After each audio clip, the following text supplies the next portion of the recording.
Guys, welcome back to my channel the first wealth is health. आज हम शुरुआत करेंगे जो स्ट्रेंथ का हमारा बचा हुआ पार्ट था उसको आज फटाफट इस वीडियो में खत्म कर लेंगे। ठीक है गाइस, तो शुरू करते हैं स्ट्रेंथ।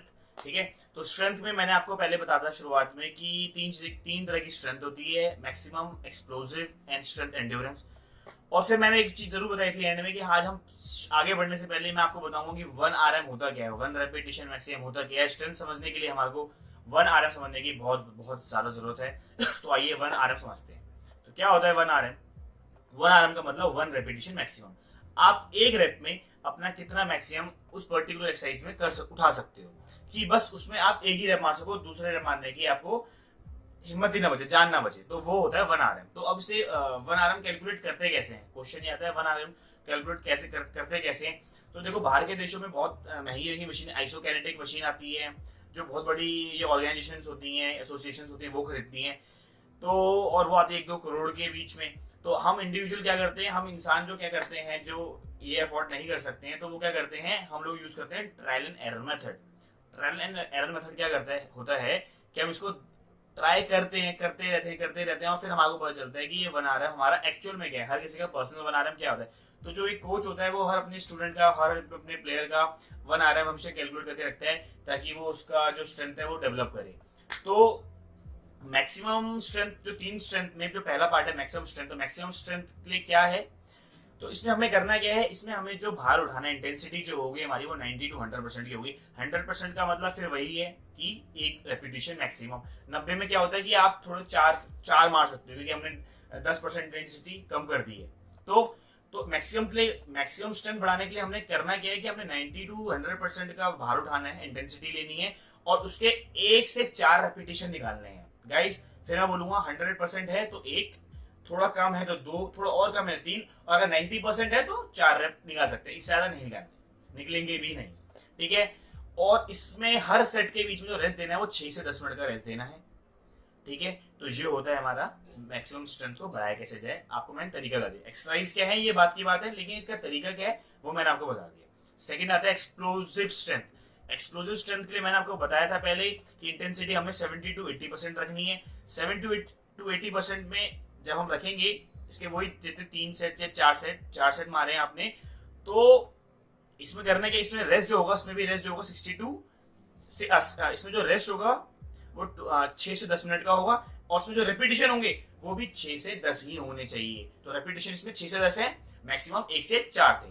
अब आता है तीसरा जो है क्या, स्ट्रेंथ एंड्योरेंस। इसमें जो हर सेट के बीच में जो रेस्ट देना है वो 2 से 4 मिनट का रेस्ट देना है, और जो इसमें आप रेपिटेशन मारोगे, रेपिटेशन लगाने से 15 से 30, जी हाँ सही हुआ आपने, 15 से 30, और जो उसकी इंटेंसिटी होगी वो 50 से 60% होगी। ठीक है गाइस, तो ये तीनों चीजें मेरे हिसाब से आपको क्लियर हो जानी चाहिए। ठीक है, जब हम ये चीजें करेंगे तब हमारे को, इंसान को अपना एक्चुअल प्रोग्रेस पता चलेगी। अब ये कैलकुलेट कैसे करते हैं, ये कैलकुलेट 50% है कैसे, 60% निकलेगा कैसे, उसके लिए आपको सबसे पहले अपना 1 RM जानना जरूरी है। हर एक बॉडी पार्ट का, हर एक एक्सरसाइज का 1 RM आपका मैक्सिमम क्या है। अगर आपका 1 RM मैक्सिमम निकल जाएगा, यानी कि सपोज अगर मैं 10 किलो से डंबल मारता हूँ, बाइसेप्स कर्ल मारता हूँ 10 की, और मुझे अगर स्ट्रेंथ एंड्योरेंस करनी है तो मैं 5 किलो से 30 रेपिटेशन निकालने की कोशिश करूंगा। तो उससे क्या है, मेरे बाइसेप की क्या होगी, स्ट्रेंथ एंड्योरेंस बढ़ेगी। अगर मैं स्क्वाट्स मारता हूँ, अगर मैं थाई मारता हूँ, तो मेरे अगर मुझे मैक्सिमम स्ट्रेंथ जाना है, तो अगर मैं सिर्फ 50 किलो उठा सकता हूँ, मैक्सिमम स्क्वाट मार सकता हूँ, तो मैं 50 का 1 मारूंगा। अगर मैं और कम जाऊंगा, 4 मारने, तो मैं 40 to 45 kg, मतलब 90 to 100% की इंटेंसिटी मुझे लेके चलनी है। तो होप गाइस आपको ये क्लियर होगा। ठीक है, अब मैं आपको बताऊंगा कि स्ट्रेंथ को डेवलप करने के तरीके क्या क्या हैं। मेनली स्ट्रेंथ को डेवलप करने के 6 तरीके हैं। पहला तरीका है इसका सिंपल मेथड। तो सिंपल मेथड नाम से ही बहुत सिंपल है। ये मेनली जो तरीका होता है ये बिगनर्स के लिए होता है। ये आपकी तीनों तरह की स्ट्रेंथ डेवलप करती है, maximum strength, explosive and endurance, strength endurance, ये आपकी तीनों डेवलप करती है। ठीक है, और इसमें आपको कुछ नहीं करना है, मुश्किल से 6 से 8 एक्सरसाइज लेनी है। स्पेशली पहले बोल रहा हूँ, ये हर बिगनर्स के लिए सबसे अच्छा तरीका है स्ट्रेंथ डेवलप करने के लिए। पूरी बॉडी की डिफरेंट मसल पार्ट की 6 से 8 एक्सरसाइज ले लीजिए, और उसके 3 या 4 सेट अकॉर्डिंग टू कितने के टाइम से बच्चा कर रहा है, उस बच्चे की ट्रेनिंग एज क्या है वो करिए। तो ये है आपका सिंपल मेथड। सेकंड है कॉम्बिनेशन मेथड। कॉम्बिनेशन मेथड में क्या है कि हम दो मसल ले लेते हैं इसमें, लेकिन फर्क क्या होता है, दो मसल, एक मसल हम अपर बॉडी की लेंगे तो दूसरी जो मसल होगी वो दूसरी बॉडी, जरूरी नहीं अपर के ही दोनों पार्ट ले सकते हैं, बट वो एगोनिस्ट और एंटागोनिस्ट मसल नहीं होनी चाहिए। एगोनिस्ट और एंटागोनिस्ट मसल क्या होती है वो मैं आपको थोड़ी देर में आगे बताऊंगा। तो अगर मैंने बाइसेप मारा है सपोज, तो मैं नेक्स्ट मारूंगा स्क्वाट्स, या अगर मैंने एब्स मारे तो मैं मारूंगा काफ। तो ये मैंने कंबाइन कर दिया, abs and calf, shoulder press और थाइस स्क्वाट्स। तो ये मैंने पेयर बनाया और इसको करके हमारी कॉम्बिनेशन मेथड बोलेंगे। और इससे जो इंप्रूव होगा वो होगा हमारा स्ट्रेंथ एंड्योरेंस। ये हमारा स्ट्रेंथ एंड्योरेंस बढ़ाने के लिए सबसे अच्छा तरीका है। क्या बोला मैंने, कॉम्बिनेशन। तीसरा होता है हमारा सुपर सेट। सुपर सेट में क्या होता है कि हमारे को इसमें भी दो मसल लेनी है, लेकिन वो पेयर मसल होनी चाहिए। मतलब कि जैसे कि biceps and triceps, hamstring and quadriceps. तो ये क्या है, एगोनिस्ट और एंटागोनिस्ट। अब मैं समझाता हूँ एगोनिस्ट और एंटागोनिस्ट मसल होती क्या है।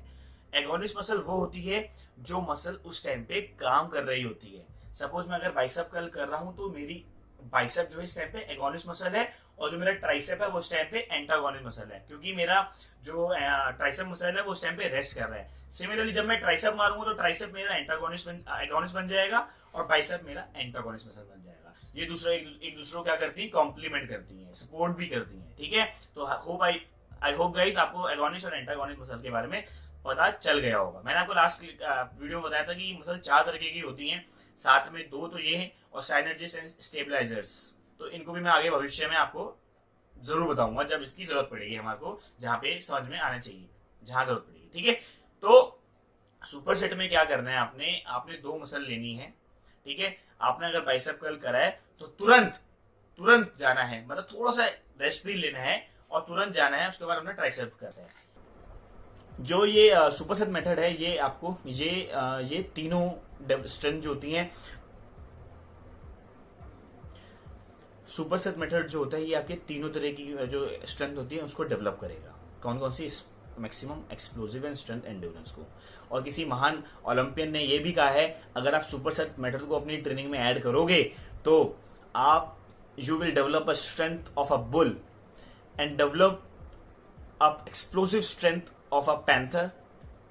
तो गाइस समझ रहे हो, अगर आप सुपर सेट अपनी ट्रेनिंग में इन्वॉल्व करोगे तो ये one of the most effective training में टू डेवलप स्ट्रेंथ में आता है। ठीक है गाइस, तो ये इसको याद रखना है, सुपर सेट मेथड बहुत इंपॉर्टेंट मेथड है और बहुत ही ज्यादा स्पोर्ट्स पर्सन जो होते हैं अपनी ट्रेनिंग में इसको जरूर इन्वॉल्व करते हैं। Plyometrics method, guys this method is not for beginners, ये याद रखना है, ये बिगिनर्स के लिए बिल्कुल भी नहीं है। इसमें मेनली जंपिंग वाली एक्सरसाइजेज होती हैं, तो ये हमेशा बिगिनर्स को नहीं कराना। It will develop your explosive strength. ठीक है गाइस, याद रखना है, ये आपकी एक्सप्लोसिव स्ट्रेंथ को इंप्रूव करेगा। पाइलोमेट्रिक्स जिसमें जंप होती है। अब पाइलोमेट्रिक जो जंप होती है वो 3 तरीके की होती है, hopping, bounding and depth jumps. Hopping में क्या होता है कि आप एक ही पैर से जंप करें, जिसे बोलेंगे लंगड़ी टांग टाइप। एक ही पैर से जंप करना है, right right right right right या left left left left. Then आता है आपका बाउंडिंग, इसमें आप दोनों पैरों का यूज करेंगे, alternate, right left right left right left. ठीक है, एंड तीसरा है डेप्थ जंप्स, जिसमें क्या है आप एक हाइट पे खड़े होंगे, आप जंप करोगे और दोबारा एक सामने एक हाइट होगी, आपने कोई सपोज कोई आपने एक स्टूल रखा हुआ है, आपने जंप करा और दोबारा फिर आप ऊपर कूदोगे, तो ये इनको बोलते हैं डेप्थ जंप्स। तो मेनली गाइस पाइलोमेट्रिक्स 3 तरीके की होती हैं। इसके अलावा अगर कुछ डेवलप कर रहे हैं, आज के टाइम में लोग हमेशा एक्सपेरिमेंट करते रहते हैं, जो कि अच्छी चीज है, लेकिन वो इससे ही निकले हैं। ये 3 ही बेस है, 3 ही फाउंडेशन है। क्या बोला, hopping, bounding and depth jumps. तो ठीक है गाइस, ये थी plyometrics exercise. And last is circuit training. Circuit training आपकी जो डेवलप करेगा वो स्ट्रेंथ एंड्योरेंस डेवलप करेगा। गाइस आपने इसमें करना क्या है, आपने इसमें 6 से 10 स्टेशन लेने हैं। स्टेशन मतलब हर स्टेशन में कुछ एक्सरसाइज होगी, उसके बाद कुछ सेकंड का रेस्ट होगा और आपने आगे बढ़ के फिर दोबारा नेक्स्ट एक्सरसाइज जो होगी परफॉर्म करनी है। अब इसमें स्ट्रेंथ सर्किट ट्रेनिंग में मेन जो होता है, जो कोच होता है वो कैसे प्लान करता है कि अगर मैंने फर्स्ट में अगर पुशअप्स रखे हैं तो मैं नेक्स्ट में अपर बॉडी वाला कुछ पार्ट ना रखूं, मतलब मैं चेस्ट की कोई एक्सरसाइज ना रखूं, मैं चेंज कर दूंगा, मैं स्क्वाट्स कर दूंगा, ठीक है, या मैं कुछ काफ कर दूंगा, या मैं शटल रन कर दूंगा। तो ठीक है गाइस, इसमें वेरिएशन बहुत ज्यादा होती है। तो उसमें करना कैसे होता है कि आपको हर सेट पे, हर स्टेशन पे आपको 50% इंटेंसिटी लेके चलनी होती है। मेनली गाइस आपको और उस पे 50% इंटेंसिटी। अब इस 50% इंटेंसिटी कैसे निकालोगे? 50% इंटेंसिटी निकालने के लिए आपको क्या करना पड़ेगा? आपको दोबारा से आपको 1 RM पता होना चाहिए। अगर आपको पुशअप्स लगाने हो, मैंने बोला 50% लगाना है, तो आपको पहले ये पता होना चाहिए कि आप एक बार में कितने पुशअप्स मार सकते हो। ठीक है, तो अगर आप 30 सेकंड में अगर 30 पुशअप मार सकते हो, तो उस टाइम पे आपको 15 ही पुशअप्स मारने हैं। 50% हर स्टेशन पे अपनी जो एबिलिटी है, आपको जो मैक्सिमम उसका 50% लेके चलना है। इसमें 2 तरीके होते हैं, 30 सेकंड की एक्सरसाइज और 30 सेकंड का रेस्ट, जबकि इंटेंसिटी 50% होगी। गाइस दोबारा सुनना, 30 सेकंड की एक्सरसाइज, 30 सेकंड का रेस्ट और इंटेंसिटी 50%। दूसरा होता है 20 सेकंड एक्सरसाइज और 40 सेकंड रेस्ट, अगर इंटेंसिटी 60% है। ठीक है गाइस, तो होप ये आपको क्लियर होगा। इसके 3 से 5 सेट लगाने हैं और आपकी स्ट्रेंथ एंड्योरेंस में काफी फर्क आएगा। गाइस एक चीज याद रखनी है हमेशा, आपकी जब भी कभी भी जब ग्रोथ होती है आपकी ट्रेनिंग, और जब आपका लोड होता है ना, जब वो अडैप्ट करता है, तभी सुपर कंपनसेशन का जो एक ग्राफ होता है ना वो बनता है। यानी कि आपकी परफॉर्मेंस तभी इंक्रीज होगी जब आपकी ट्रेनिंग और आपके रेस्ट में प्रॉपर कॉम्बिनेशन है। अगर ये दोनों साथ नहीं चलेंगे तो कभी परफॉर्मेंस गिरेगी, कभी बढ़ेगी, लेकिन मेंटेन नहीं रहेगी, एक ग्राफ नहीं बनेगा उसका। ठीक है, तो हमेशा ट्रेनिंग के साथ साथ बिल्कुल उसको रेस्ट भी देना है, उसको रिकवरी के लिए टाइम भी देना है। ठीक है गाइस, तो ये थे 6 तरीके जिनसे स्ट्रेंथ डेवलप की जा सकती है। ठीक है गाइस, और स्ट्रेंथ को कब क्वेश्चन ये उठता है कि स्ट्रेंथ को कब कितनी उम्र से, जैसे मैंने बोला 1 RM। गाइस ये याद रखना है कि 1 RM जो है छोटे बच्चों के लिए नहीं, किसी भी छोटे बच्चे को नहीं करना है। एटलीस्ट किसी बच्चे की ट्रेनिंग एज जब तक 6 से 7 साल नहीं है, ट्रेनिंग एज कहने का मतलब है मेरा जब से वो बच्चा स्पोर्ट्स में घुस गया है। अब वो अगर बहुत छोटे में घुस गया है, हम मेनली मान के चलते हैं 13 साल की उम्र से।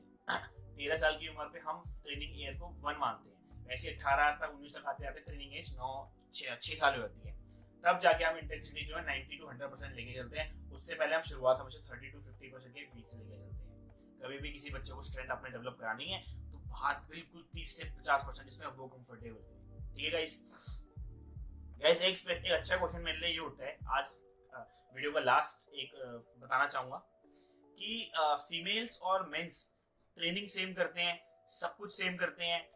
फीमेल्स जो है उतनी ही इंटेंसिटी से वर्कआउट करती हैं जितनी मेल से करती हैं, तो फर्क कहाँ आ जाता है गाइस? फर्क कहाँ जाता है गाइस? एक चीज हमारे को समझना बहुत जरूरी है, बाय बॉर्न नेचुरली वुमेन्स के अंदर लगभग अप्रॉक्स 36% ऑफ मसल्स होती है।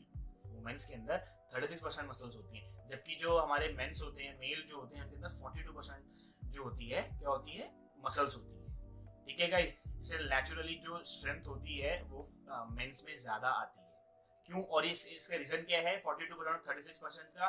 क्योंकि ह्यूमन मेल के अंदर क्या होता है, कौन सा हार्मोन होता है? टेस्टोस्टेरोन हार्मोन होता है। इसकी वजह से सारा डेवलप ये जो डिफरेंस है वो क्रिएट होता है। और एक चीज याद रखनी है, फीमेल्स ने हमेशा कभी जो फीमेल्स का यूटेराइन रीजन होता है ना, ये याद रखना है, जो यूटेराइन रीजन है इस पे वेट लेके कभी भी स्ट्रेच नहीं करना होता है। फीमेल्स को यूटेराइन रीजन पे वेट लेके कभी भी स्ट्रेच नहीं करना, वो उनको आगे जाके भविष्य में प्रॉब्लम कर सकता है। इसलिए गाइस याद रखना है, फीमेल्स को कभी भी यूटेराइन रीजन पे वेट लेके वैसे कर सकते हैं, वेट लेके स्ट्रेच नहीं करना। ठीक है गाइस, तो ये था आज का स्ट्रेंथ। ये मेरे हिसाब से कंप्लीट स्ट्रेंथ हो चुका है। अगर आपको कोई भी क्वेश्चन, कोई भी प्रॉब्लम आती है तो आप मुझसे कांटेक्ट कर सकते हैं। मेरा आप कमेंट बॉक्स पे मैसेज कर सकते हो। और सी यू सून, थैंक यू।